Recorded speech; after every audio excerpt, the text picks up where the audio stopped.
הסיפור התחיל עם ילד שלמד עם אבא שלו כל שבוע, ואבא נתן לו כסף כל שבוע. בסוף שנה הוא קנה אופניים יקרים, עד שיום אחד נגנב. נמצא תיעוד, וגם הצלחתי להוציא את המספר לוחית זיהוי שלו, והתברר שהוא חזר שוב לשכונה, עוד פעם לאותו רחוב, לגנוב עוד פעם רכב. ביקשתי מהם להגיש תלונה במשטרה, שזה דבר מאוד חשוב, כי בלי תיק המשטרה לא יכולים לפעול. והיום הוא נכנס שוב לשכונה, והמערכת צלם אותו, וקיבלתי התראה שאותו בן אדם נכנס שוב לשכונה. התקשרתי למשטרה וגם דווחתי למשמר הר נוף. במקביל ביקשתי מחברי קבוצת הר נוף סייפטי להסתכל ברחובות ולאתר את הרכב.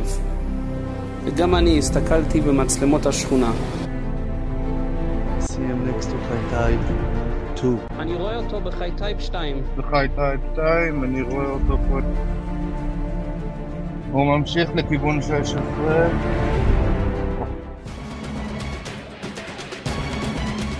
מי יורד ליציאות לסגור? אני כרגע עולה למעלה, סוגר למעלה. אני סוגר על 16, חברים, אני על 16.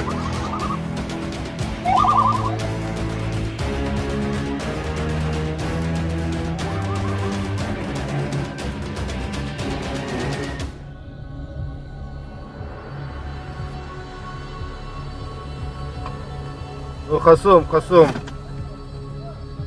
חסום, חסום.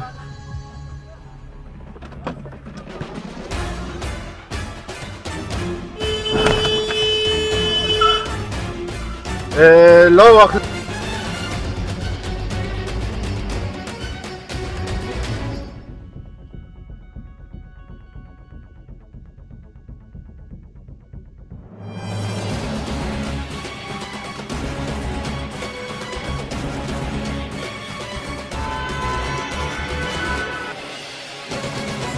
אני סוגר על 16, חברים, אני על 16.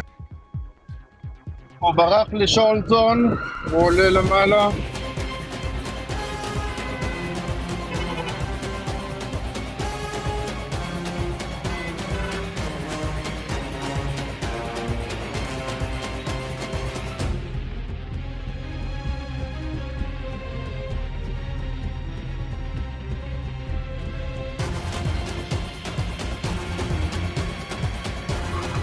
הוא נכנס עכשיו למשקלות.